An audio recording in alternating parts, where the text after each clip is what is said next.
बालेन शाहलाई यस्तो राम्रो लाग्थ्यो कि होइन यो भिडियो हेरेपछि चाहिँ अहिले चाहिँ बालेन शाहको पछि लाग्ने होइन यसलाई त बहिष्कार गर्नै पर्ने जस्तो लाग्छ।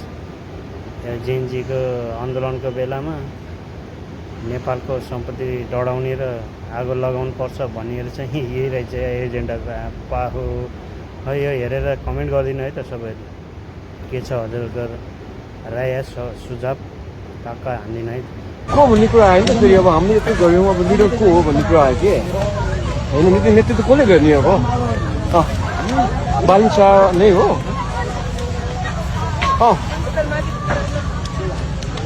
त्यही त अब हामीले यत्रो आन्दोलन गरेर नेतृत्व त चाहियो नि त फेरि। ध्वस्त बनायो है। ओहो कान्तिपुर सरकारको त्यो उस्तो चम्चा त हुन्थ्यो। कान्तिपुर मिडियाहरू सबै अन्नपूर्ण पोस्ट कान्तिपुर सबै हो हो हो हो। यहाँ त पुरै दाइ सबभन्दा ठुलो भित्ति त आज हामीले यो प्रोटेस्ट सभा चलायौँ र संहिता पनि योसँगै चल्यो। अब दाइ सबभन्दा ठुलो भिक्ट्री यो हेर्नुहोस् आजको। हो हो